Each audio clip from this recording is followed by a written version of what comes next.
السلام علیکم دوستو، میں ہوں سہیل اور ہم سہیل وائز پہ آپ کو خوش آمدید کہتے ہیں۔ سرکش پارٹ 3 ایپیسوڈ نمبر 86۔ وہ سلام کے علاوہ بھی کچھ کہنا چاہتی تھی مگر کہہ نہ سکی۔ شاید شکریہ ادا کرنا چاہتی تھی، شاید اسے معلوم ہو گیا تھا کہ اس کی شادی کے لیے میں نے اس کے باپ کو 1.25 لاکھ روپیہ دیا ہے۔ اچھا ہی ہوا اس کے منہ سے کوئی آواز نہیں نکلی۔ میں اس کے منہ سے شکریہ کا کوئی لفظ سننا بھی نہیں چاہتا تھا۔ وہ واقعی ایک حد درجہ شریف اور شرمیلی لڑکی معلوم ہوتی تھی۔ اس کے رخساروں پر سرخی اتر آئی۔ اندر قدم رکھنے سے پہلے میں نے پوچھ لینا بہتر سمجھا، سجاد نسیم صاحب گھر پر موجود ہیں؟ اس نے اس بات میں سر ہلایا اور پھنسی پھنسی سی آواز میں بامشکل بول پائی، آپ بیٹھیے، میں انہیں ابھی بیچتی ہوں۔ اس نے بیٹھک کی طرف اشارہ کیا۔ صحن سے گزرتے وقت میں نے دیکھا وہاں چارپائیوں پر رنگ برنگے اور ذوق بروق جوڑے پھیلے ہوئے تھے۔ وہ شاید اس وقت جوڑوں پر کچھ ٹانگ رہی تھی۔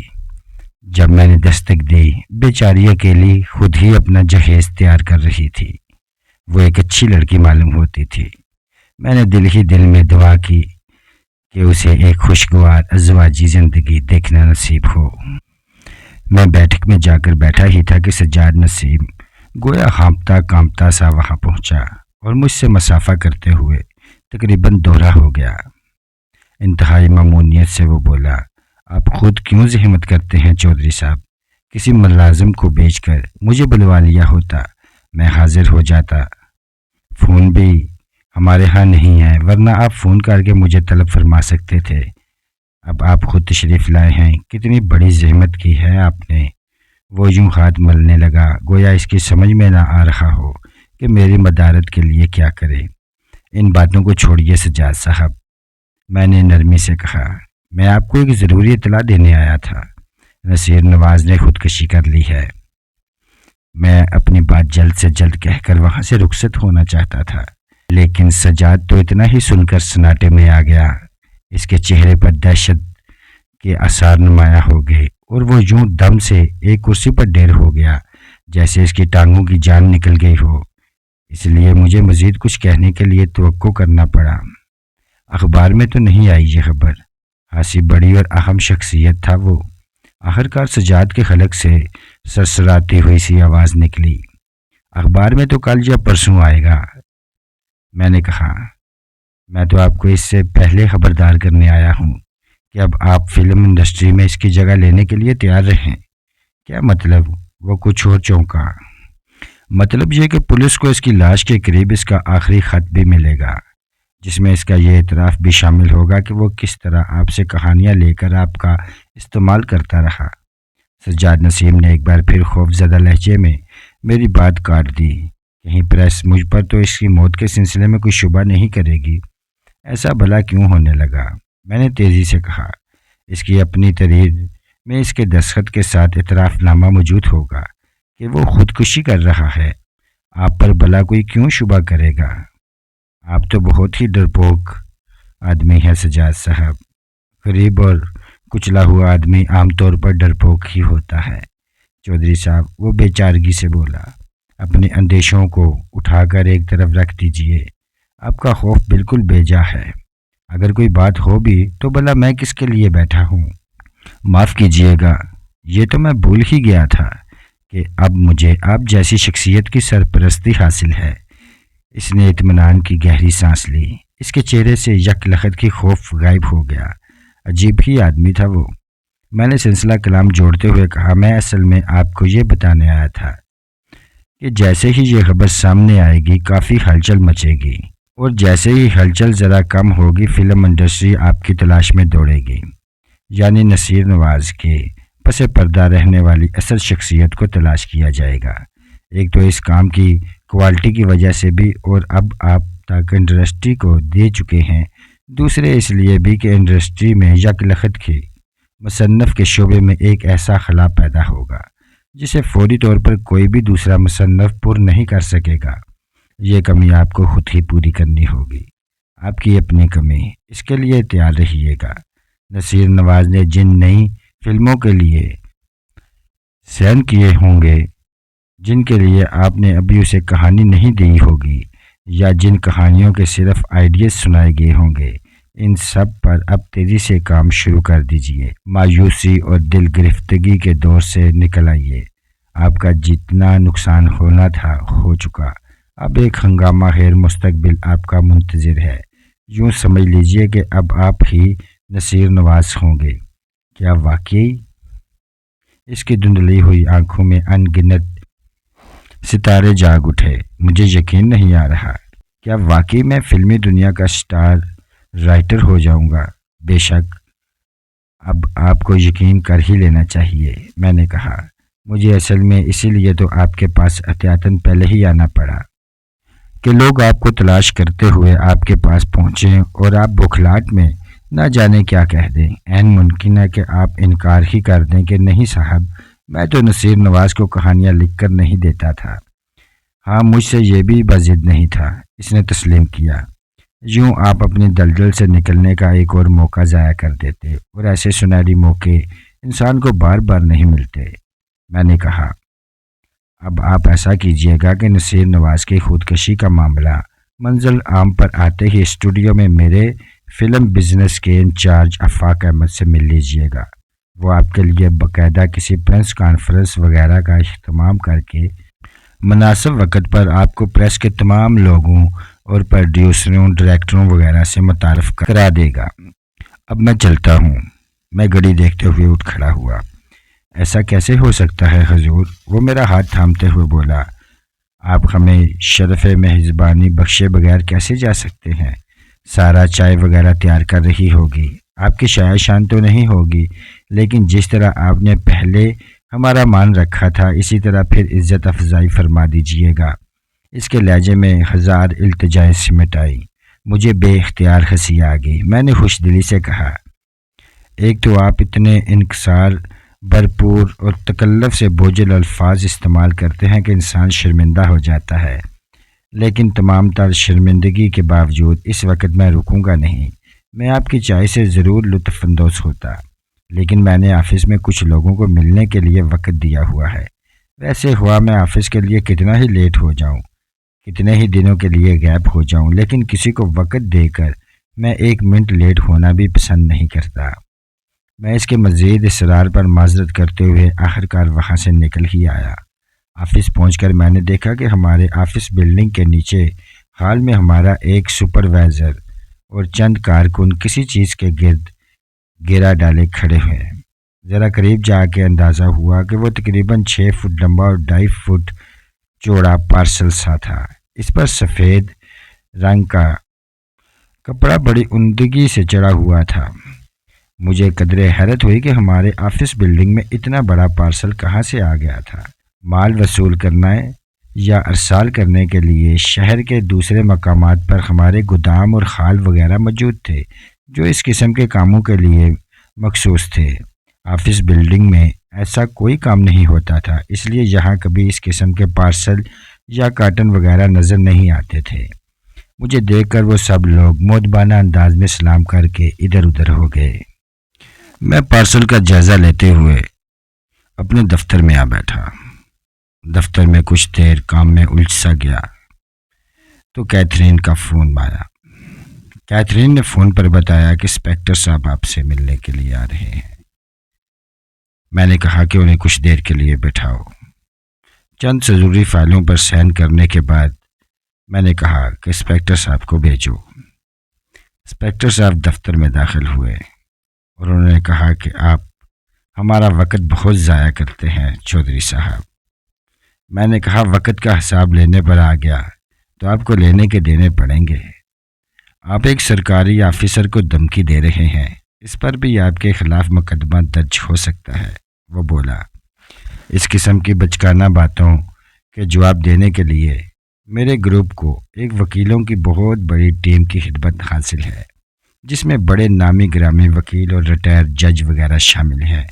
میں نے کہا اس لیے اس بات کو تو ایک طرف اٹھا رکھیں، آپ سے میں جو اصل بات کرنا چاہتا تھا وہ یہ ہے کہ انسپکٹر صاحب، میں نے ایک گہری سانس لی کہ آپ سے میری پچھلی ملاقات بھی کچھ زیادہ خوشگوار حالات میں نہیں ہوئی تھی۔ اس کے باوجود میں نے آپ کے بارے میں بہت اچھا تاثر لیا تھا۔ میں آپ جیسے دیانتدار اور جرأت مند پولیس افسروں کا قدردان ہوں، لیکن دیانتداری کو دیانتداروں ہی کے خلاف ہتھیار مت بنائیے۔ نعیم صاحب، اگر آپ ایک دیانتدار آدمی ہیں تو میں بھی ایک اصول پرست آدمی ہوں۔ وہ خاموش رہا۔ میں نے بات جاری رکھتے ہوئے کہا، میری عمر آپ سے زیادہ نہیں ہے انسپکٹر، لیکن تجربات شاید زیادہ ہوں۔ ہماری سوسائٹی بڑی عجیب ہے، اس میں آپ کو بہت سے لوگ ملیں گے جو بہت اچھے ہوں گے، لیکن آپ کو کسی وجہ سے وہ شکوک و شبہات کی دھند میں لپٹے ہوئے دکھائی دیں گے۔ کچھ لوگ ہوں گے جو بہت برے ہوں گے، لیکن وہ آپ کو کسی بہت اونچے سنگھاسن پر بیٹھے ملیں گے۔ لوگ ان کے ہاتھ چوم رہے ہوں گے، پاؤں چاٹ رہے ہوں گے، لیکن اگر آپ ان کا اصل روپ جان لیں تو آپ کو قے آ جائے گی اور آپ کا دل چاہے گا کہ ان کی ٹکا بوٹی کر کے چیل کووں کو کھلا دیں، اور یہ آپ کے بس کی بات نہیں ہوگی۔ لیکن کم سے کم ان دونوں قسموں کے انسانوں میں امتیاز کرنا تو سیکھیے۔ وہ بدستور خاموش رہا۔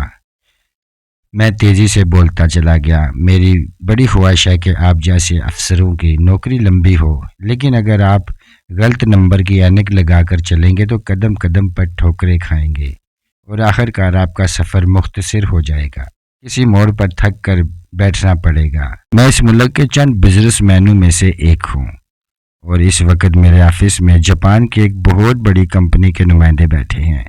میں نے اس بات کا بہت سخت برا منایا ہے کہ ایک پولیس انسپکٹر محض سے گمنام اطلاع پر بغیر کسی سرچ وارنٹ کے، بغیر یونیفارم کے، اس وقت میرے ہیڈ آفس کی تلاشی لینے کے ارادے سے چلا آیا۔ میں آپ کو صرف قانون کے احترام کے نام پر معاف کر رہا ہوں، اور وہ بھی صرف اس لیے کہ آپ ایک کرپٹ آفیسر نہیں ہیں، لیکن صرف آپ کے اپنے فائدے کے لیے کہہ رہا ہوں کہ پلیز آئندہ ایسی کوئی حماقت مت کیجیے گا۔ میں اس بات کی داد دیے بغیر نہیں رہ سکتا تھا کہ وہ نہایت تحمل سے میری تقریر سن رہا تھا۔ وہ اب بھی خاموش تھا۔ ایک لمحے کی توقع سے میں نے کہا، آپ سادہ لباس میں تھے۔ اگر مجھے بھی اپنی طرح ایک آدمی سمجھ کر دوستانہ انداز میں آئے ہوتے تو محض دل کی تسلی کے لیے آپ کو پوری بلڈنگ کا معائنہ کرا دیتا، لیکن اس انداز میں کہ کسی کو شبہ نہ ہوتا آپ تلاشی لے رہے ہیں۔ اب میں مروت کے اس مظاہرے کی ضرورت محسوس نہیں کرتا۔ آپ جا سکتے ہیں، خدا حافظ۔ سنیے، وہ جلدی سے بولا۔ اب اس کا لہجہ کافی نرم تھا۔ نا تجربہ کاری کی وجہ سے مجھ سے کبھی کبھار غلطیاں ہو جاتی ہیں، لیکن ان میں میری بدنیتی کا دخل نہیں ہوتا۔ اگر آپ کو میری آمد ناگوار گزری ہے تو اس کے لیے میں معذرت خواہ ہوں، لیکن فرض کر لیجئے میں دوستانہ انداز میں آیا ہوں اور محض تسلی دینا چاہتا ہوں۔ دل کی تسلی کے لیے مجھے اس عمارت پر ایک نظر ڈال لینے دیجیے۔ وہ ہر حال میں اپنا کام پورا کر کے جانا چاہتا تھا۔ اس نے اپنا جو انداز اختیار کیا تھا میرے لیے قابل قبول تھا۔ میں نے ایک لمحہ سوچا، پھر اس کا دل رکھنے کے لیے اس کی فرمائش پوری کرنے کا ارادہ کر لیا۔ وہ نوجوان اور دیانتدار تھا، معاشرے کے بارے میں یقیناً کچھ اچھے خواب دیکھتا تھا۔ ان خوابوں کی تعبیر تلاش کرنے کے لیے گو کہ ابھی اسے مناسب راستہ نہیں مل رہا تھا، لیکن پھر بھی اسے نوجوانوں کی دل شکنی کرنا مجھے زیادہ پسند نہیں تھا۔ اگر یہ ایک دوستانہ درخواست ہے تو میں اسے مان لیتا ہوں، میں نے قدرے نرم لہجے میں کہا، محض اس لیے کہ تمہیں احساس ہو جائے تم اپنے ذہن میں میری جو تصویر تیار کر رہے ہو وہ صحیح نہیں ہے۔ تم میرے دفتر پر ایک نظر ڈال سکتے ہو، لیکن کسی کو قطعی یہ احساس نہ ہونے پائے کہ تلاشی لے رہے ہو۔ آپ اطمینان رکھیں، آپ کو قطعی کوئی شکایت نہیں ہوگی۔ یہ ایک درمیانی راستہ ہے، آپ کے ذہن میں بھی کوئی کشیدگی نہیں رہے گی اور میرا ضمیر بھی مطمئن ہو جائے گا۔ وہ اس خیال سے بھی مطمئن معلوم ہوتا تھا۔ خورشید جہاں کی لاش کے بارے میں میری 7ویں حص نے مجھے بروقت ہی خبر کیا تھا، اور اسے دفتر سے روانہ کر دینے کا میرا فیصلہ درست ہی ثابت ہوا تھا۔ گو کہ پارسل کی شکل میں اس کی موجودگی بھی میرے لیے کوئی ایسی خاص الجھن پیدا نہیں کر سکتی تھی۔ اس کے باوجود میں نے اسے روانہ کرنے میں محض اس لیے جلدی کی تھی کہ ایک کاروباری آدمی کے دفتر میں کسی بھی لاش کا پایا جانا اس کے حق میں اچھا نہیں ہوتا۔ کچھ دیر بعد جاپانی پارٹی رخصت ہوگی۔ ان سے دوسرے روز ہوٹل میں لنچ پر ملاقات کے لیے وقت مقرر ہوا تھا۔ اس ملاقات میں مزید تفصیلات طے ہونی تھیں۔ انہیں رخصت کر کے میں دوبارہ آفس آ کر بیٹھا ہی تھا کہ میرے ڈائریکٹ ٹیلی فون کی گھنٹی بجی۔ یہ ٹیلی فون کیتھرین نہیں ملاتی تھی۔ اس کا اندراج ڈائریکٹری میں بھی نہیں تھا۔ اس کا نمبر چند خاص لوگوں ہی کے پاس تھا۔ میں نے ریسیور اٹھایا تو دوسری طرف سے ایک شناسا آواز سنائی دی، وہی پرسرار اور گونجتی سی آواز جس کے بارے میں فیصلہ کرنے سے قاصر رہا تھا کہ کسی غیر ملکی کی ہے یا اپنے ہی کسی ہم وطن کی۔ بہرحال اردو وہ بالکل صحیح تلفظ کے ساتھ بولتا تھا، نام کی جگہ صرف ریڈ ڈاٹ کے الفاظ استعمال کرتا تھا۔ اس نے مجھ سے تصدیق کرنے کی ضرورت محسوس نہیں کی کہ میں کون بول رہا ہوں، بلکہ میرے ریسیور اٹھاتے ہی کہا، ہمارا بھیجا ہوا تحفہ پسند نہیں آیا، جو فوراً ہی غائب کر دیا۔ مجھے تمہارے ہی فون کا انتظار تھا، میں نے گہری سانس لے کر کہا۔ مجھے معلوم تھا کہ کوئی بھی ایسی حرکت کرنے کے بعد تم شیخی ہوروں والے انداز میں فون ضرور کیا کرتے ہو۔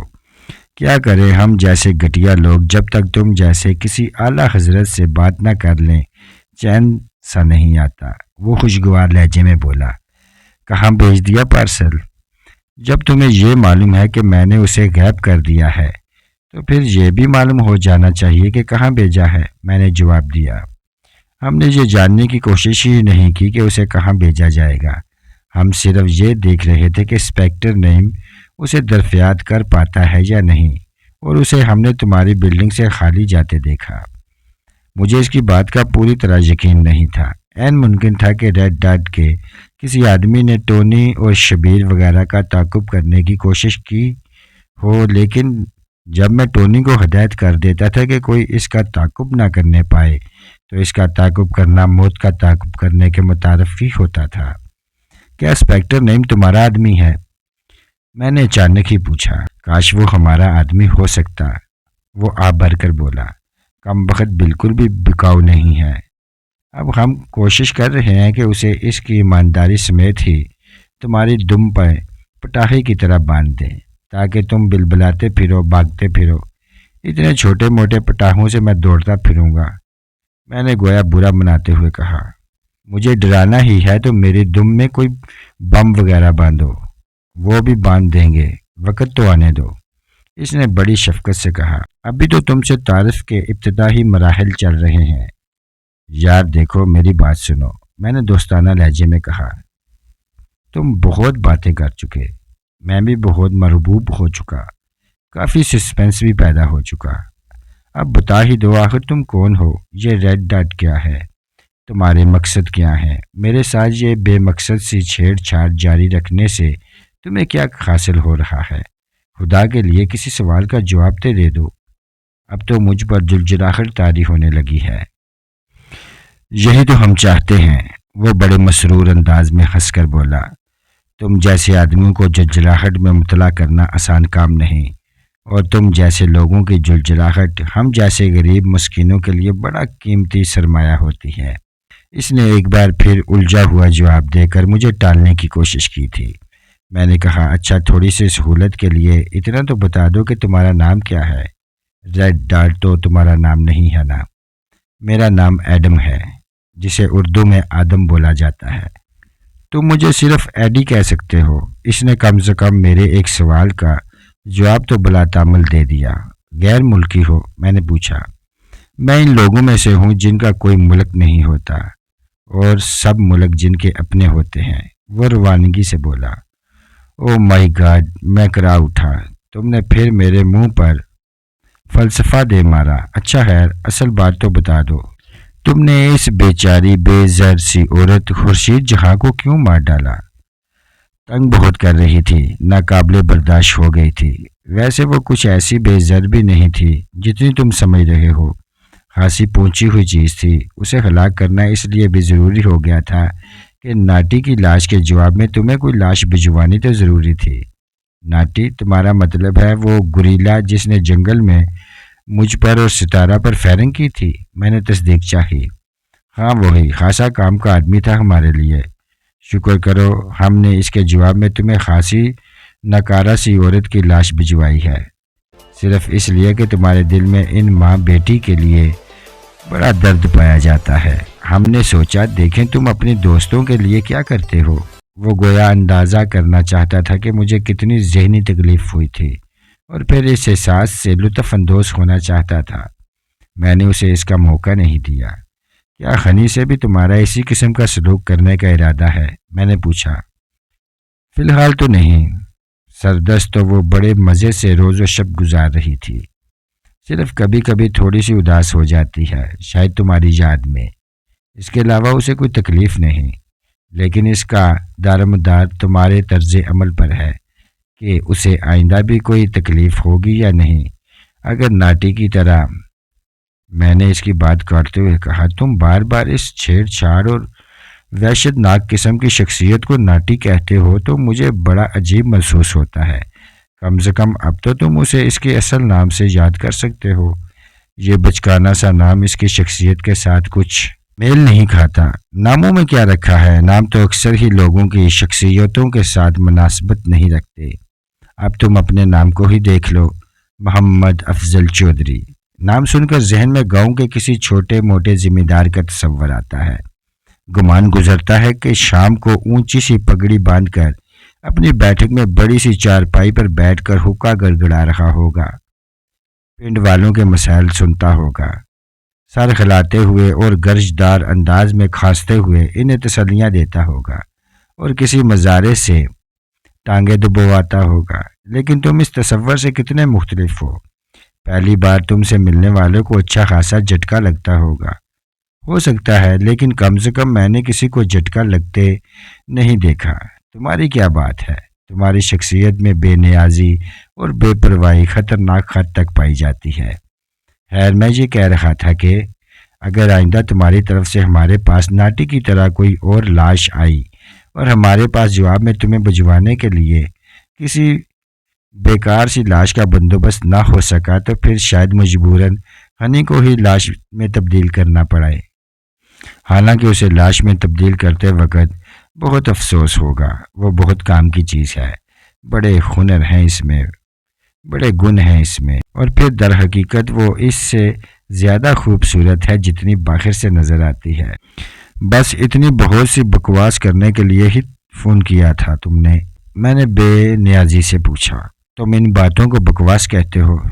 تمہیں دراصل اندازہ نہیں ہے کہ جب میں تمہیں فون کرتا ہوں تو ہمارے درمیان اہم گفتگو ہوتی ہے۔ وہ ٹھنڈی سانس لے کر بولا۔ اس میں تمہیں کم سے کم یہ احساس تو ہوتا ہوگا کہ ہم تمہارے بارے میں کتنے احساس ہیں۔ باخبر یا بے خبر کا تو مجھے کچھ نہیں معلوم، لیکن اتنا ضرور معلوم ہے کہ تم میرا وقت بہت ضائع کرتے ہو۔ میں نے بیزاری سے کہا۔ شکر کرو کہ ابھی صرف وقت ہی ضائع کرتے ہیں، ابھی وقت نہیں آیا کہ تمہیں ضائع کرنے کے بارے میں سوچنے لگے۔ اگر تم مجھے ضائع کرنا نہیں چاہتے تو پھر یہ فائرنگ وغیرہ کس سلسلے میں کرواتے ہو؟ ساتھ ہی یہ بھی کہتے ہو کہ اگر میں نے لاش بھجوائی تو جواباً تم ہنی کی لاش بھجوا دو گے۔ تو کیا تمہارا مقصد یہ ہے کہ آئندہ تمہارا کوئی آدمی مجھ پر گولیوں کی بچھاڑ کرے تو میں اس وقت سعادت مندی سے سر جھکا کر بیٹھ جایا کروں، جس طرح لوگ حجام کے سامنے بیٹھتے ہیں؟ بات کچھ سمجھ میں نہیں آتی۔ ایک ہی وقت میں تم کتنی قسم کی باتیں کرتے ہو۔ آ جائے گا، رفتہ رفتہ سب سمجھ میں آ جائے گا۔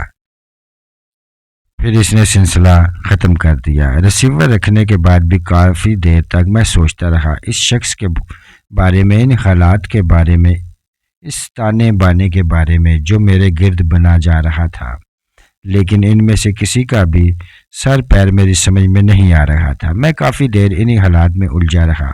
اچانک میرے قریب ہی رکھے ہوئے انٹر کام کی بیل بج اٹھی۔ میں نے ریسیور اٹھایا۔ ٹونی بول رہا تھا۔ وہ اپنا کام کر کے واپس آ گیا تھا۔ سر، ہم نے اکبی گیٹ سے پارسل لان میں پہنچا دیا تھا، اس نے بتایا۔ بس ٹھیک ہے، وہاں کوئی نہ کوئی اسے دریافت کر لے گا۔ میں نے دھیمے لہجے میں کہا اور ریسیور رکھ دیا۔ گہری سانس لے کر میں چند فائلوں کی طرف متوجہ ہو گیا جو دیر سے میری میز پر رکھی ہوئی تھی۔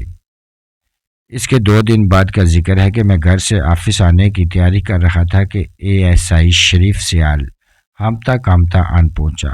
وہ ایک بریف کیس اٹھائے ہوئے تھا، لیکن کچھ یوں ایک طرف کو جھکا جا رہا تھا جیسے وہ بریف کیس نہیں، ساز و سامان سے بھرا ہوا بہت بڑا صندوق ہو۔ چوکیدار نے انٹرکام پر مجھ سے اجازت لے کر اسے اندر بھیجا تھا اور میں نے ویٹنگ روم کی کھڑکی سے اسے ڈرائنگ روم میں داخل ہوتے دیکھ لیا تھا۔ میں نے اسے ڈرائنگ روم میں ہی بلوا لیا۔ وہ کچھ بکھلایا ہوا معلوم ہوتا تھا۔ اس نے ٹوپی الٹی پہنی ہوئی تھی۔ میں نے اسے ڈرائنگ ٹیبل پر ہی بیٹھنے کا اشارہ کیا۔ وہ اسی سرے پر بیٹھ گیا جو اس کے زیادہ قریب تھا، لیکن پھر میز کی لمبائی نگاہوں سے ناپتے ہوئے بولا، اوہو، میں تو آپ سے کچھ زیادہ ہی دور ہو گیا۔ مجھے کچھ راز کی بات کرنی ہے۔ مجھے تو آپ کے قریب بیٹھنا چاہیے۔ اس نے بریف کیس بغل میں دبایا اور میرے برابر والی کرسی پر آ کر گہری سانس لیتے ہوئے بولا، ایک تو یہ آپ امیر لوگ کھانے کی میز بھی اتنی بڑی بڑی بنوا لیتے ہیں کہ ایک سرے سے دوسرے سرے تک پہنچنے کے لیے اچھا بڑا سفر طے کرنا پڑتا ہے۔ کم سے کم ٹوپی تو سیدھی کر لو۔ پولیس والے کے سر پر الٹی ٹوپی اچھی نہیں لگتی۔ میں نے اس کے سر کی طرف اشارہ کیا۔ کیا کروں چودھری صاحب؟ وہ ٹھنڈی سانس لے کر ٹوپی سیدھی کرتے ہوئے بولا، ایک کام سیدھا کرتا ہوں تو دوسرا الٹا ہو جاتا ہے، دوسرا سیدھا کرتا ہوں تو تیسرا الٹا ہو جاتا ہے۔ کیا ہو گیا ہے؟ اتنے بکھلائے ہوئے کیوں ہو؟ میں نے کہا، وہ جی اللہ نے بڑا کرم کیا تھا، ایک کیس تو بیٹھے بٹھائے حل ہو گیا تھا۔ وہ ٹوپی اتار کر سر کھجاتے ہوئے بولا، وہی نشا عرف بیبی والا۔ چودھری صاحب، آپ کو یہ سن کر حیرت ہوگی کہ بڑے معزز آدمی نے اس کو قتل کیا تھا۔ بڑا مشہور آدمی تھا جی، نصیر نواز نام تھا اس کا، فلمی سٹوریاں وغیرہ لکھتا تھا۔ اچھا؟ میں نے آنکھیں تھوڑی سی پھیلائیں۔ اس واقعے پر تھوڑی سی حیرت ظاہر کرنا مجھے اپنا اخلاقی فریضہ محسوس ہوا تھا۔ ویسے جی آپس کی بات ہے، یہ فلموں میں بھی بڑی کمائی ہے۔ کیا شاندار بنگلہ تھا اس نصیر نواز کا۔ وہ ایک اور ٹھنڈی سانس لے کر بولا، پھر اس نے چاروں طرف دیکھا اور سر ہلاتے ہوئے کہا، لیکن خیر آپ کے بنگلے جیسا شاندار نہیں تھا۔ کافی عرصے سے میری ڈیوٹی ادھر گلپر میں ہی ہے۔ بڑے بڑے صاحب لوگوں کی کوٹھیاں دیکھی ہیں، لیکن آپ کی کوٹھی جیسی کوٹھی نہیں دیکھی۔ لگتا ہے آپ کسی ماڈرن بادشاہ کے محل میں آ گیا ہوں۔ پھر جیسے اسے کچھ یاد آیا، چودھری صاحب یہ کوٹھی اور بنگلے میں کیا فرق ہوتا ہے؟ یہ تو مجھے بھی نہیں معلوم یار، میں نے معذرت ہوا لہجے میں کہا۔ کوٹھی شاید زیادہ طویل عرصہ مکان کو کہتے ہیں، یا ہو سکتا ہے کوٹھی بنگلہ ایک ہی چیز کو کہتے ہیں۔ میں نے کبھی اس پر غور کرنے کی ضرورت محسوس نہیں کی۔ وہ تم نصیر نواز کے بارے میں کچھ بتا رہے تھے۔ ارے ہاں، اس نے جلدی سے ٹوپی ایک بار پھر الٹی سر پر رکھ لی۔ میں یہ بتا رہا تھا کہ اللہ نے بڑا کرم کیا، نصیر نواز کو اللہ نے توفیق دی، اس کی غیرت جاگی۔ نہیں، شاید اسے موقع پر یہ کہنا چاہیے کہ اس کا ضمیر جاگا اور اس نے خودکشی کر لی۔ مجھے زیادہ مغز ماری نہیں کرنی پڑی۔ اس کے نوکروں نے ہمیں اطلاع دی۔ میں موقع پر پہنچا، اس کا رکا قبضے میں لیا، لاش مردہ خانے بھجوائی اور کیس داخل دفتر کیا، جان چھوٹی۔ لیکن صاحب، پولیس والے کی جان کہاں چھوٹ سکتی ہے؟ وہ معصوم انداز میں سر جھکا کر ایک لمحے کے لیے خاموش ہو گیا۔ وہ واقعی سیدھا آدمی تھا۔ جس کام میں اسے محنت نہیں کرنی پڑتی تھی، اس کا کریڈٹ لینے کی کوشش نہیں کرتا تھا۔ اس کی جگہ کوئی اور پولیس والا ہوتا تو شاید نصیر نواز کی خودکشی کے ساتھ بھی کوئی اس قسم کی کہانی بنا دیتا کہ اس نے مجرم کے گرد تفتیش کا دائرہ روز بروز تنگ کر دیا۔ مجرم کو احساس ہو گیا کہ اس کی شخصیت بے نقاب ہو کر رہے گی، اس کے سامنے کوئی جائے فرار نہیں رہی تھی، اس لیے آخر کار اس نے خودکشی کر لی، وغیرہ وغیرہ۔ لیکن شریف سیال کے ذہن میں ایسا کوئی خیال نہیں تھا۔ میں منتظر نظروں سے اس کی طرف دیکھ رہا تھا۔ آخر کار وہ سر اٹھا کر بولا، لیکن میرے لیے دوسرا معاملہ تیار ہے جی۔ پہلے ہی میں کام کے ڈھیر تلے دبا رہتا ہوں، اوپر سے افسر لوگ سارے بیکار قسم کے کام میرے اوپر لاد دیتے ہیں۔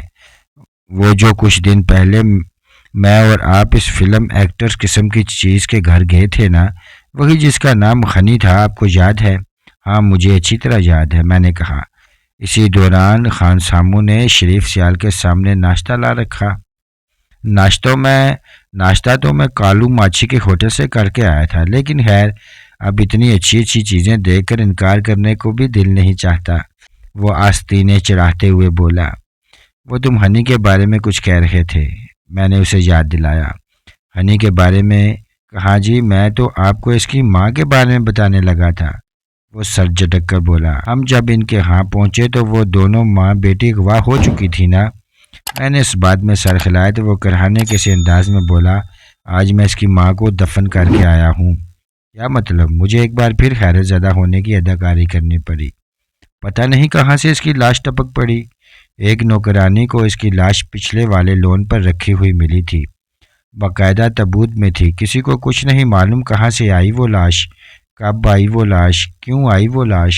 بوندگی سے ناشتے کا صفایا کرتے ہوئے بولا، افسران کو اس قسم کے کاموں کے لیے میں ہی سب سے اچھا آدمی نظر آتا ہوں۔ ویسے بھی اس کیس کا تفتیشی افسر شروع سے ہی میں ہوں، حالانکہ میرا عہدہ چھوٹا ہے۔ یہ قتل وغیرہ کے کیس میرے کھاتے میں آنے تو نہیں چاہیے، لیکن افسران بھی دیکھ لیتے ہیں کہ کس معاملے میں جان ماری زیادہ ہے، بس ادھر شریف سیال کو لگا دیتے ہیں۔ اب مجھے معلوم کرنا ہے کہ خورشید جہاں کو کس نے مارا اور لاش اس کے گھر کیوں بھجوائی۔ پوسٹ مارٹم ہوا تھا لاش کا؟ میں نے پوچھا۔ جی ہاں، لاش اگر ہمارے ہاتھ آ جائے تو پھر کارروائی تو پوری ہوتی ہے۔ وہ ٹوسٹ چباتے ہوئے اور ساتھ ہی کافی کا بڑا سا گھونٹ بھر کر تیزی سے نگلنے کے بعد بولا، اپنے میڈیکل افسر کی سمجھ میں تو کچھ نہیں آیا۔ اس نے لکھا ہے کہ نشانیاں تو ہارٹ فیل والی ہیں، اور ہارٹ فیل ہونے کی وجہ کوئی بڑا صدمہ بھی ہو سکتا ہے، اور یہ بھی ممکن ہے کہ اس کے دماغ پر فالج گرا ہو۔ اب بتائیں بھلا، یہ بھی کوئی رپورٹ ہے؟ اس قسم کے ڈاکٹروں کی قابلیت دیکھ کر تو میں سوچتا ہوں کہ میں بھی تھوڑی بہت محنت کر لیتا اور ڈاکٹر بن جاتا تو زیادہ اچھا تھا۔ ڈاکٹر یا سرجن نے ٹھیک ہی لکھا ہے، بعض کیسوں میں علامت اسی طرح الجھی ہوتی ہیں۔ اس عورت پر تشدد کی تو کوئی علامت نہیں پائی گئی۔ نہیں، ایسا تو کوئی ذکر نہیں ہے رپورٹ میں، وہ منہ چلاتے ہوئے بولا۔ رپورٹ میں دفتر میں ہی فائل میں لگا آیا ہوں، ورنہ آپ کو دکھا دیتا۔ ناشتہ ختم کر کے اس نے ڈکار لی، اور ڈکار کے ساتھ ہی وہ یکدم اچھا خاصا اچھل پڑا۔ واہ چودھری صاحب، میں بھی بالکل ہی پروفیسر ہوتا جا رہا ہوں۔ یادداشت کا یہ حال ہو گیا کہ جس مسئلے پر آپ سے سب سے پہلے بات کرنی تھی اسے بغل میں ہی دبائے بیٹھا ہوں۔ وہ اپنا بریف کیس ناشتہ کرتے وقت بھی اپنے پہلو میں رکھے بیٹھا تھا۔ اب اس نے اسے میز پر رکھ دیا اور اس کی طرف اشارہ کرتے ہوئے بولا، یہ ہے جی اصل مسئلہ جس کے بارے میں آپ سے مشورہ کرنے آیا ہوں۔ شکر ہے آپ جیسا بڑا آدمی مجھ جیسے چھوٹے افسر کا دوست بن گیا ہے، ورنہ میری تو سمجھ میں ہی نہیں آ رہا تھا کہ مشورے کے لیے کس کے پاس جاؤں۔ اس میں کیا ہے؟ میں نے بریف کیس کی طرف اشارہ کرتے ہوئے پوچھا۔ کوئی بم وغیرہ ہے؟ بم ہوتا تو شاید اتنی پریشانی نہ ہوتی چودھری صاحب، وہ ایک اور ڈکار لے کر بولا۔ اس میں بم سے زیادہ خطرناک چیز ہے دنیا کے سارے فساد کی جڑ، وہ چیز جس سے بم بھی خریدے جا سکتے ہیں اور بم چلانے والے بھی۔ شریف سیال، تم تو اچھے خاصے فلسفی ہوتے جا رہے ہو، میں نے مصنوعی تفصیص سے کہا۔ مجھے ڈر ہے تمہیں پولیس کی نوکری سے نکال نہ دیا جائے۔ تمہارا مطلب ہے اس بریف کیس میں رقم ہے؟ جی ہاں، پورے 2 لاکھ روپے ہیں، میں نے تقریباً 2000 مرتبہ گنے ہیں۔ اس نے بریف کیس کھول کر میرے سامنے کر دیا۔ اس میں 100 کے نوٹوں کی گٹھلیاں سلیقے سے رکھی تھیں۔ ان دنوں 1000 اور 500 کے نوٹ جاری نہیں ہوئے تھے، اس لیے 100 کا نوٹ اتنا بے وقت نہیں لگتا تھا، اور 2 لاکھ روپے خاصی بڑی رقم معلوم ہوتی تھی۔ کیا پریشانی ہے اور اس رقم کی کیا کہانی ہے؟ میں نے مسکراتے ہوئے پوچھا۔ واہ چودھری صاحب، وہ سر کھلاتے ہوئے بولا، کہانی اس کی یہ ہے کہ کل میں تھانے سے نکل کر رکشے کی تلاش میں ٹہلتا ہوا مین مارکیٹ کی طرف جا رہا تھا کہ سائیکل پر ایک کم عمر سا لڑکا آیا اور یہ بریف کیس مجھے دے کر بولا کہ گاڑی میں کوئی 2 آدمی سامنے والے موڑ پر موجود تھے، انہوں نے دیا ہے۔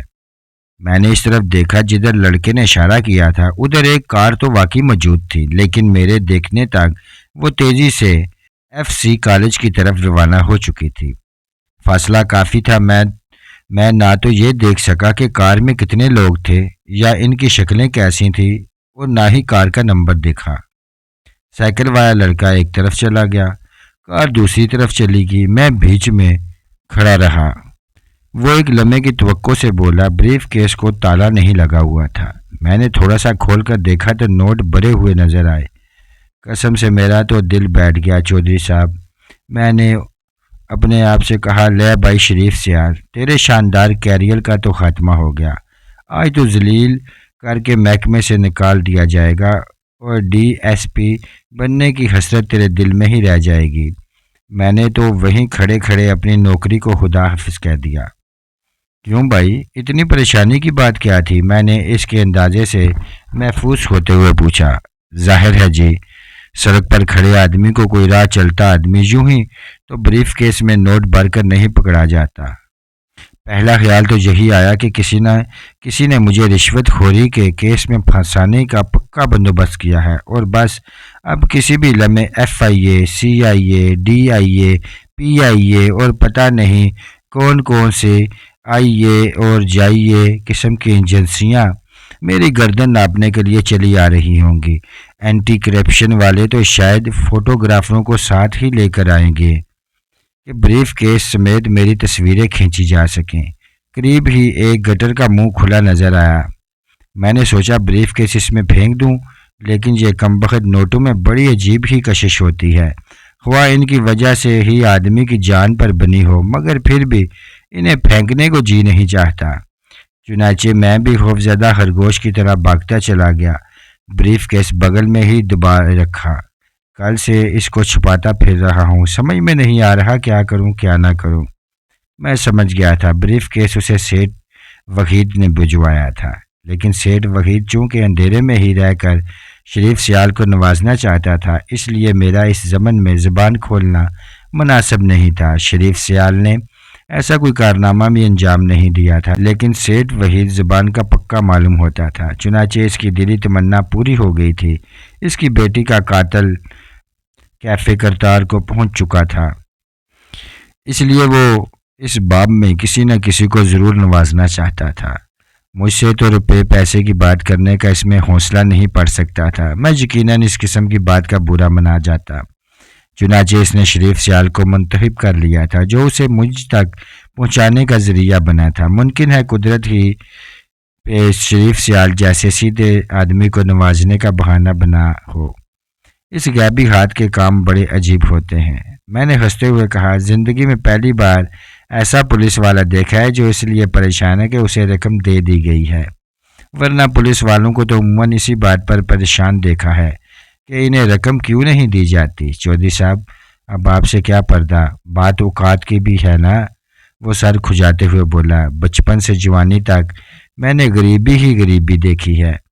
پولیس کی نوکری میں آنے کے بعد بھی آج تک میں نے کسی کیس میں 1500 سے زیادہ کا معاملہ نہیں کیا۔ یہ ایک دم 2 لاکھ روپے دیکھ کر میرے ہاتھ پاؤں پھول گئے ہیں، سمجھ میں نہیں آ رہا یہ کہاں سے ٹپک پڑے۔ بھائی، ہو سکتا ہے کسی نے تمہاری کسی بات سے خوش ہو کر تمہیں انعام سے نوازا ہو، میں نے خیال ظاہر کیا، لیکن اس طرح گمنام اور پرسرار طریقے سے؟ اس نے بے یقینی سے سر کھجایا۔ چودھری صاحب، آج کل تو کوئی کسی کو 10 روپے بھی دیتا ہے تو 10 مرتبہ جتا کر دیتا ہے، اور پھر میں نے تو ان دنوں کسی کا کوئی خاص کام بھی نہیں کیا، کسی کا کوئی مسئلہ حل نہیں کیا، سارے شکار تھانے کا دوسرا عملہ ہی مارے جا رہا ہے۔ ہو سکتا ہے تم سے ناعلمی میں کوئی ایسا چھوٹا موٹا کام ہو گیا ہو جو کسی کے لیے بہت زیادہ اہمیت رکھتا ہو۔ اگر کسی کو یہ احساس ہو جائے کہ اس کے مفاد کا کام مجھ سے لاعلمی میں سرزد ہو گیا ہے تو بھلا وہ اتنی بڑی رقم ضائع کرنے کی ضرورت کیوں محسوس کرتا؟ جب مطلب ہی نکل گیا تو ایسی کون سی مجبوری رہ گئی؟ مطلب نکل جانے کے بعد تو آج کل بائی کو نہیں پوچھتا، اولاد ماں باپ کو نہیں پوچھتی۔ اب دیکھتے نہیں ہیں کہ بڑے بھائی نے چھوٹے بھائی کو یا ماں باپ نے بیٹے کو خون پسینہ بہا کر پال پوسا، لیکن شادی ہوتے ہی وہ انہیں لات مار کر اس وقت الگ ہو جاتا ہے جب انہیں سہارے کی ضرورت پڑتی ہے۔ مطلب نکل گیا نا، اس لیے شاید وہ ٹھیک کہہ رہا تھا، اور شاید اس کے پیچھے اس کا اپنا کوئی مسئلہ بھی بول رہا تھا۔ وہ بات جاری رکھتے ہوئے بولا، اگر کسی نے مجھے نوازنا ہی تھا تو وہ مجھ سے مل کر مجھے ساری بات بتا کر بھی رقم دے سکتا تھا۔ اس صورت میں مجھے اطمینان تو ہو جاتا، رقم مجھے ہضم تو ہو جاتی۔ ہو سکتا ہے وہ شخص دولت مند ہو اور طبیعت حاتم طائی والی پائی ہو، اور کسی وجہ سے وہ خود سامنے آنے سے بچنا چاہتا ہو۔ میں نے کہا، چودھری صاحب، آپ تو ہو سکتا ہے کہ آڑ میں ہی میرے سارے مسئلے حل کیے جا رہے ہیں۔ آپ کی باتوں سے میرے دل کو حوصلہ تو بہت مل رہا ہے، لیکن پھر بھی مجھے ایسا ہی لگ رہا ہے جیسے مجھے پھانسنے کے لیے چارہ پھینکا گیا ہے، کوئی ڈرامہ رچایا جا رہا ہے۔ میں خود بھی اپنے آپ کو لعنت ملامت کر رہا ہوں کہ ایک پولیس والے کو اتنا ڈرپوک بھی نہیں ہونا چاہیے، اس کی اوقات اتنی چھوٹی بھی نہیں ہونی چاہیے، لیکن خود میرے سمجھانے کا تو مجھ پر کوئی اثر نہیں ہو رہا، اس لیے آپ سے مشورہ کرنے چلا آیا ہوں۔ مجھے کیا کرنا چاہیے؟ بھائی، میں کیا کہہ سکتا ہوں؟ میرا خیال ہے یہ روپیہ تو اب تمہاری ملکیت ہو ہی گئی ہے، تمہارے کچھ نہ کچھ ضروریات تو ہوں گی، وہ پوری کر لو اس رقم سے۔ میں نے کہا، ضروریات کا کیا ہے چودھری صاحب؟ وہ طویل سانس لے کر بولا، انسان کی ضروریات پوری کرنے کے لیے تو قانون کا خزانہ بھی ناکافی ہے، کچھ پتہ ہی نہیں چلتا کہ ضروریات کہاں ختم ہوتی ہیں اور خواہشات کہاں سے شروع ہوتی ہیں۔ میں حیرت سے اس کی طرف دیکھ رہا تھا، شاید وہ اتنا سادہ لو آدمی نہیں تھا جتنا میں سمجھتا تھا، وہ گہری بات بھی کر سکتا تھا۔ ایک لمحے کے توقع کے بعد میں نے کہا، بھائی، اگر تمہارے پاس ذاتی مکان نہیں ہے، کوئی اچھا سا مکان دیکھ کر خرید لو، اگر رقم کم پڑے گی تو مجھ سے لے لینا، بچوں کے حق میں یہی سب سے اچھا کام ہے۔ لگتا ہے قدرت مجھ پر بہت ہی زیادہ مہربان ہو رہی ہے۔ اس کی آنکھیں کچھ پھیل گئیں، یہ رقم تو چھپر پھاڑ کر آئی ہی تھی، اب آپ اور بھی دینے کو تیار ہیں؟ اور آپ جو یہ مکان کی بات کر رہے ہیں، یہ تو اس زندگی کی سب سے بڑی خسرت ہے، لیکن مسئلہ پھر وہی آن پڑتا ہے جی، اگر میں نے اس قسم کا کوئی کام کیا تو اینٹی کرپشن والے تو میرے پیچھے لگ جائیں گے۔ آپ کو معلوم ہے، اینٹی کرپشن میں ایک شعبہ ایسا ہوتا ہے جس کا کام سرکاری ملازموں کے رہن سہن کا سروے کرنا ہوتا ہے۔ اس کے کرندے یوں ہی دوستانہ سے انداز میں کسی سے ملنے آ جاتے ہیں، باتوں باتوں میں پتہ چلاتے ہیں مکان ذاتی ہے یا کرائے کا، اگر کرائے کا ہے تو کرایہ کتنا ہے، دوستانہ انداز میں سرگرد مانگ لیتے ہیں، دیکھتے ہیں کہ آدمی کون سا برانڈ پیتا ہے، فرنیچر دیکھتے ہیں کس قسم کا ہے، گھر کی سجاوٹ وغیرہ کیسی ہے، کھانا پینا کیسا چلتا ہے۔ بظاہر یہ ایک دوستانہ سے ملاقات ہوتی ہے، لیکن اس میں وہ سب کچھ نوٹ کر کے لے جاتے ہیں، دیکھتے ہیں کہ اس کا رہن سہن اس کی تنخواہ کے مطابق ہے یا نہیں، وہ اس کی رپورٹ کرتے ہیں۔ مجھے بے ساختہ ہنسی آ گئی، کئی لمحے تک میں ہنستا رہا۔ شریف سیال حیرت سے میری طرف دیکھتا رہا۔ میں خاموش ہوا تو وہ تفشیش زدہ سے لہجے میں بولا، چودھری صاحب، اس میں ہنسنے کی کیا بات ہے؟ تمہاری باتیں سن کر کبھی کبھی یقین نہیں آتا کہ تم پولیس والے ہو۔ میں نے کہا، بھائی، محکموں کا کیا ہے؟ محکمے تو ہمارے ملک میں دنیا کے ہر ملک سے زیادہ ہیں۔ کیا کسی محکمے نے آج تک وہ مسئلہ حل کیا ہے جس کے لیے وہ قائم کیا گیا تھا؟ اس نے تو اس مسئلے کو دگنا یا 4 گنا 10 گنا کیا ہے، حسب تفریق بڑھایا ہے۔ محکمے ہمارے ہاں مسائل کا پولٹری فارم ہے، وہاں ان مسائلوں کی ترقی ہوتی ہے۔ تم نے دیکھا نہیں، اس وقت ہر چیز کی پراگرس کنٹرول میں تھی، جب پراگرس کنٹرول کمپنی نہیں بنی تھی۔ اس وقت کرپشن کم تھی، جب اینٹی کرپشن کا محکمہ نہیں تھا۔ اس وقت بجلی کی کمی کا شور سننے میں نہیں آتا تھا، جب واپٹا نہیں تھا۔ اس وقت جرائم کم تھے، جب پولیس کم تھی۔ دراصل چودھری صاحب، پہلے آبادیاں بھی تو کم تھیں، شہر اتنے پھیلے نہیں تھے، لوگوں کا معیار زندگی اتنا بلند نہیں تھا۔ ان سب چیزوں کے ساتھ ساتھ مسائل بھی بڑھتے جاتے ہیں، پھیلتے چلے جاتے ہیں، اس نے دلیل دی۔ تو میرے بھائی، محکمہ اسی لیے تو قائم کیا جاتا ہے کہ وہ آبادی کے پھیلاؤ، زمانے کی ترقی وغیرہ کو مد نظر رکھتے ہوئے اس کے ساتھ ساتھ اپنے حصے کے مسائل کو حل کرنے کے لیے اقدامات کرتے رہیں، منصوبہ بندی کرتے رہیں، اور جو اقدامات بھی ضروری سمجھے وہ کرتے رہیں۔ میں نے کہا، اسی کے لیے وسائل کہاں ہوتے ہیں جی؟ اس نے ایک بار پھر محکموں کا دفاع کیا۔ ہر محکمہ بنا کر یتیم خانے کی طرح چھوڑ دیا جاتا ہے۔ اور اگر کوئی منصوبہ بناتا ہے تو اس کے لیے فنڈ نہیں ہوتے۔ وہ اگر کوئی تجویز پیش کرتا ہے تو اوپر بیٹھا ہوا کوئی افسر انہیں غلط ثابت کر دیتا ہے، اس لیے محکمہ بھی سب کچھ چھوڑ چھاڑ کر آرام سے لوٹ مار میں لگ جاتے ہیں۔ یہ سب باتیں بیکار باتیں ہیں، میں نے کہا، کیونکہ ہم سب نے مل کر فتویٰ دے دیا ہے کہ ہمارا ملک ایک غریب ملک ہے، اس لیے ہر کام کے سلسلے میں ہمارے پاس بہترین جواز موجود ہوتا ہے کہ جی فنڈز نہیں ہیں۔ ہمارے پاس افسروں کے لیے عالیشان بنگلے تعمیر کرنے، کاروں کے خریدنے اور سرکاری مشینری کی عیاشی پر خرچ کرنے کے لیے فنڈ ہوتے ہیں، تیل اور گیس کی تلاش کرنے کے لیے فنڈ نہیں ہوتے، جرائم کو کنٹرول کرنے کے لیے فنڈ نہیں ہوتے، پیاس سے مرتے ہوئے انسانوں کو بچانے کے لیے فنڈ نہیں ہوتے۔ اگر لوگوں کا خون چوس کر یا کچھ نئے ٹیکس لگا کر کسی منصوبے کے لیے فنڈ فراہم بھی کیے جاتے تو اس کا حشر کیا ہوتا؟ 10 کروڑ کا منصوبہ ہوتا تو 9 کروڑ افسر کھا جاتے ہیں، 1 کروڑ اس پر لگتا ہے، جس سے منصوبے کا ہاتھی وہی پھنسا رہ جاتا ہے، صرف اس کی دم باہر آتی ہے جو ہمارے کسی کام کی نہیں ہوتی۔ فنڈز کی کمی کا رونا رو کر اپنی نااہلی کو چھپانا ہماری روایت بن چکی ہے۔ اصل بات یہ ہے کہ بھائی کہ کوئی کام کرنا نہیں چاہتا، کوئی قربانی دینا نہیں چاہتا، کوئی یہ نہیں چاہتا کہ اس کی عیاشیوں میں فرق پڑے۔ دوسری بڑی وجہ ہمارے ہاں کا عدم استحکام ہے۔ آئے دن نت نئے انداز سے اقتدار کی رسہ کشی، نت نئے حکومتیں، نت نئے قانون، اس مرض محبت کے ہراساں کا بے دردی سے آپریشن ہو چکا ہے۔ اس کے باوجود جو سرجن آتا ہے وہ نئے سرے سے اس کی چیر پھاڑ شروع کر دیتا ہے۔ پرانے آپریشن کے ٹانکے لگنے کی نوبت نہیں آتی کہ نیا آپریشن شروع ہو جاتا ہے، لہٰذا مریض کا یہ حشر تو ہونا ہی تھا جو ہو رہا ہے۔ واہ چودھری صاحب واہ، وہ بآواز بلند بولا، آپ تو اچھی خاصی تقریر کر لیتے ہیں، آپ میں تو سیاسی لیڈر بننے کے جراثیم خاصی تعداد میں پائے جاتے ہیں۔ یہ ایک اور غلط فہمی ہے جو ہمارے ہاں لوگوں میں پائی جاتی ہے۔ میں نے ٹھنڈی سانس لے کر کہا کہ قومی مسائل پر کسی نے ذمہ دار درد مندی سے بات کی تو فوراً اسے سیاسی لیڈر بنا دیتے ہو، حالانکہ قومی درد جن کے دل میں سب سے کم پایا جاتا ہے وہ ہمارے لیڈر ہیں۔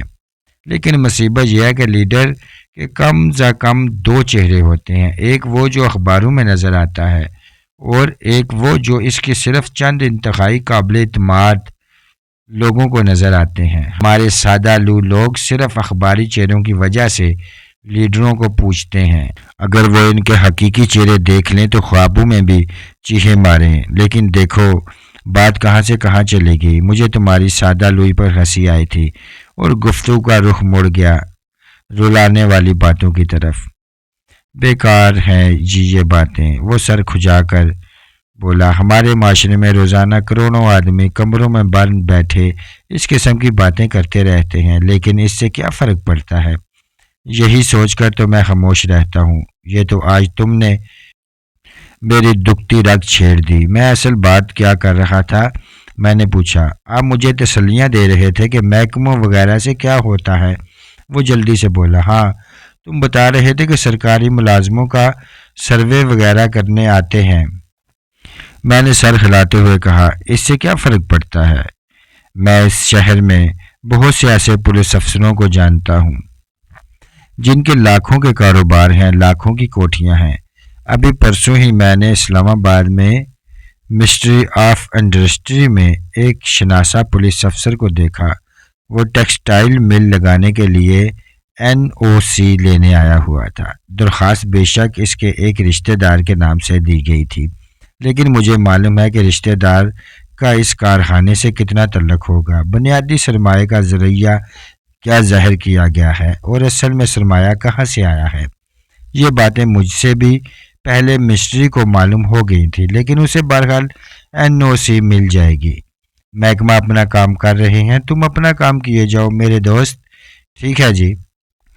وہ قدرے اطمینان سے سر ہلاتے ہوئے بولا، آپ جیسے بڑے آدمی نے اتنی تسلی دی ہے تو میرا بھی دل بڑا ہو گیا ہے۔ میں کوئی مکان شکان خرید لیتا ہوں گھر والی کے نام سے۔ اب مجھے بھی یقین آ گیا ہے کہ یہ رقم آپ جیسے کسی مہربان نے میری کسی چھوٹی موٹی بات سے خوش ہو کر انعام کے طور پر بھیجی ہے۔ آپ نے میرا اتنا بڑا مسئلہ حل کر دیا ہے، شکر ہے مجھ گدھے نے ڈر کے مارے یہ بریف کیس کہیں پھینک نہیں دیا۔ وہ اٹھ کھڑا ہوا، پھر جیسے اسے کچھ یاد آیا اور وہ قدرے ہچکچاہٹ کے ساتھ بولا، وہ جی آپ نے فرمایا تھا کہ مکان کی خریداری کے سلسلے میں اگر رقم کچھ کم پڑی تو آپ بھی عنایت کر دیں گے، تو مطلب یہ ہے کہ میں ذرا ڈنگ کا مکان دیکھ لوں؟ بالکل دیکھ لو، میں تمہیں ذرا ڈنگ کے مکان میں ہی رہتے دیکھنا چاہتا ہوں۔ میں اچھے آدمیوں کا سچا قدردان ہوں، میں نے اسے تسلی دی۔ رخصت ہوتے وقت اس نے مسافے کے لیے ہاتھ بڑھایا اور میرا ہاتھ تھام کر جھکتے ہوئے نہایت عقیدت مندوں سے انداز میں چوم لیا اور دھیمی آواز میں بولا، آپ بہت ہی کمال آدمی ہیں چودھری صاحب۔ میں سمجھتا تھا آپ جیسے آدمی دنیا میں ختم ہو چکے ہیں۔ دنیا میں کسی بھی قسم کے آدمی ختم نہیں ہوتے، صرف تعداد گھٹتی بڑھتی رہتی ہے۔ دوسرے اس اتفاق کے بارے میں کچھ نہیں کہا جا سکتا کہ کب کس کو کس قسم کا آدمی ٹکر جائے۔ میں نے اس کا کندھا تھپکاتے ہوئے کہا۔ اس کے رخصت ہونے کے بعد وہ ہلکی سی افسردگی مجھ پر حملہ آور ہو گئی، جسے اب تک میں ذہن کے کسی تاریخ گوشے میں دھکیلے بیٹھا تھا۔ یہ افسردگی خورشید جہاں کی موت کے باعث تھی۔ شریف سیال نے بتایا تھا اس کے جسم پر تشدد کی کوئی علامت نہیں تھی اور نہ ہی اسے گولی مار کر ہلاک کیا گیا تھا۔ نہ جانے خبیزوں نے اسے کیسے ہلاک کیا تھا اور اس سے انہیں کیا حاصل ہوا تھا۔ ان کی سبھی حرکتیں بے سر و پا تھیں، لیکن سمجھ میں نہیں آتا تھا کہ آج کے دور میں کسی کے پاس ایسی حرکتیں کرنے کے لیے وقت کہاں سے آ جاتا تھا۔ میری یہ بھی سمجھ میں نہیں آ رہا تھا کہ ریڈ ڈاٹ کے سلسلے میں مجھے کیا کرنا چاہیے۔ ذرا کوئی سوراخ ہاتھ آنے لگتا تھا تو فوراً ہی وہ مچھلی کی طرح ہاتھ سے پھسل جاتا تھا۔ سردست میں نے اس افسردگی کو ذہن سے جھٹکنے کی کوشش کی اور تیار ہو کر آفس پہنچ گیا۔ ابھی میں نے چند ضروری خطوط کے لیے اہم پوائنٹ ہی نوٹ کرائے تھے کہ اطلاع ملی کہ کراچی سے سیٹھ کرامت مجھ سے ملنے آیا ہے۔ میں نے اسے فوراً بلوایا اور اس کے استقبال کے لیے اٹھ کر کمرے کے دروازے تک پہنچا۔ آخر وہ ہوٹل کے پروجیکٹ میں میرا پارٹنر تھا۔ وہ اندر آیا تو مجھ سے مسافہ کرتے وقت وہ جھکا جا رہا تھا کہ مجھے اندیشہ محسوس ہونے لگا کہیں میرے پیروں میں نہ گر پڑے۔ میں نے پہلی بار اسے 3 پیس سوٹ میں دیکھا تھا۔ خاصا معقول آدمی لگ رہا تھا، چہرے پر کمینہ پن بھی کچھ کم تھا، لیکن نہ جانے کیوں منہ کچھ سوکھا سوکھا لگ رہا تھا اور مسکراہٹ بھی مصنوعی سی تھی۔ رسومات ختم ہو چکی اور کافی وغیرہ کا دور چل چکا تو میں نے پوچھا، سناؤ سیٹھ کیسے آنا ہوا؟ کافی دیر سے آفس کی نشست گاہ میں ہم دونوں کے سوا کوئی نہیں تھا۔ اس کے باوجود اس نے ادھر ادھر دیکھ کر گویا اطمینان کیا کہ تنہائی میسر ہے یا نہیں۔ پھر وہ ہونٹوں پر زبان پھیرتے ہوئے بولا، چودھری صاحب مجھے لاہور میں اور کوئی کام نہیں تھا، میں صرف آپ سے ملنے آیا ہوں، لیکن اب آپ کے سامنے بولتے ہوئے وہ بات کرنے کی ہمت نہیں پڑ رہی جس کے لیے میں آیا ہوں۔ جو بات کرنی ہے کھل کر کرو سیٹھ کرامت، یہ احمقوں والے انداز اختیار کر کے اپنا اور میرا وقت ضائع مت کرو۔ اس قسم کے انداز گفتگو سے مجھے الجھن ہوتی ہے۔ آدمی کو جو بھی کہنا ہو سیدھا طرح کہہ دینا چاہیے۔ میں نے کہا، آپ ناراض ہو جائیں گے اور میں آپ کی ناراضگی نہیں لینا چاہتا۔ میری آپ سے روح فنا ہوتی ہے۔ اس کے چہرے پر حقیقتاً زردی تھی۔ جہاں تک مجھے یاد پڑتا ہے میں نے تمہارے ساتھ کوئی بدسلوکی تو کبھی نہیں کی کہ تمہاری مجھ سے روح فنا ہونے لگے۔ میں نے نرمی سے کہا، البتہ ایک بار ہمیں صرف ایک دوسرے کو سمجھانے کے سلسلے میں ہلکی سی غلط فہمی ضرور ہوئی تھی اور بات ختم ہو گئی تھی، اور میں اصول پرست آدمی ہوں۔ میں نے صرف اس غلط فہمی کو دور کیا تھا اور شکر ہے وہ آسانی سے دور ہو گئی تھی۔ اس کے بعد سے تم بھی سیدھے چل رہے ہو اور امید ہے کہ ہم سے بھی تمہیں کوئی شکایت نہیں ہوگی، اس لیے تو بات کرتے ہوئے زیادہ مشکل درپیش آ رہی ہے۔ مجھے آپ سے کوئی شکایت نہیں، وہ تھوک نکل کر بولا۔ آپ بھی سوچیں گے کیسا آدمی ہے، بچوں کی طرح کبھی کوئی فرمائش لے کر آ جاتا ہے تو کبھی کوئی ارادہ کر لیتا ہے، لیکن میں آپ کو اپنا سمجھ کر آپ کی منت کرنے آیا ہوں۔ وعدہ کریں کہ آپ ناراض نہیں ہوں گے۔ میں نے ایک لمحہ سوچا، پھر کہا چلو وعدہ رہا، میں ناراض نہیں ہوں گا۔ وہ شیشے کی تپائی پر کچھ آگے کو جھک آیا۔ اس کی انگلیوں میں ابھی اچھی بلی لرزش تھی۔ پھنسی پھنسی آواز میں وہ بولا، چودھری صاحب، میں جو 50 لاکھ روپیہ دے چکا ہوں وہ بے شک آپ رکھ لیں، لیکن میں چاہتا ہوں کہ آپ ہوٹل میں میری پارٹنرشپ ختم کر دیں۔ اس سے آگے وہ کچھ نہ بول سکا۔ آواز گویا خلق میں ہی اٹک گئی۔ میں ایک اٹک اس کی طرف دیکھ رہا تھا اور وہ یوں دہشت زدہ سے انداز میں صوفے کی پشت سے لگا جا رہا تھا جیسے میں نظروں ہی نظروں میں اسے قتل کر دوں گا۔ پھر وہ میرے کچھ بولنے سے پہلے ہی دونوں ہاتھ کھلاتے ہوئے بولا، دیکھیں چودھری صاحب، ناراض نہ ہوں اگر آپ۔ میں نے ایک طویل سانس لے کر اس کی بات کاٹتے ہوئے کہا، میں ناراض نہیں ہوں، میں تو صرف یہ پوچھنا چاہتا ہوں کہ یہ نیا خیال تمہیں کیوں آ گیا؟ کس طرف سے دباؤ پڑا ہے کیا؟ نہیں چودھری صاحب، وہ تیزی سے بولا، ایسی کوئی بات نہیں۔ دباؤ بھلا کس کی طرف سے پڑنا تھا؟ آپ کے خلاف کون مجھ پر دباؤ ڈال سکتا ہے؟ ایسی کوئی بات نہیں۔ تب تو میرے لیے آسانی ہو جاتی، میں آپ کو بتا دیتا کہ فلاں مجھ پر دباؤ ڈال رہا ہے، آپ خود ہی اس سے نبٹ لیتے۔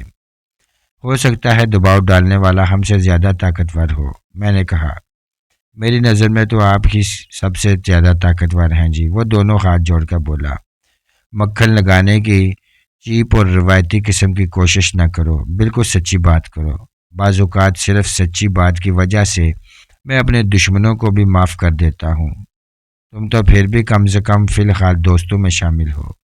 میں نے اس کی آنکھوں میں جھانکتے ہوئے کہا، میں زندگی بھر آپ کے دوستوں میں ہی شمار ہونا چاہتا ہوں، چاہے آپ مجھے اپنے قدموں میں ہی جگہ دیں۔ وہ بدستور پھنسی پھنسی آواز میں بولا، اس لیے تو کہہ رہا ہوں کہ رقم بھی بے شک آپ رکھ لیں، بس میری پارٹنرشپ ختم کر دیں۔ مجھے آپ سے کوئی شکایت نہیں ہوگی، بلکہ میں آپ کا شکر گزار رہوں گا، آپ کو دعائیں دوں گا۔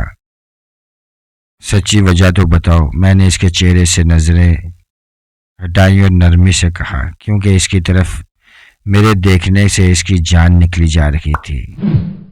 تو دوستو، آج کی ویڈیو میں بس اتنا ہی۔ ملتے ہیں انشاءاللہ نیکسٹ ایپیسوڈ میں۔ اپنا خیال رکھیے گا۔ اللہ حافظ۔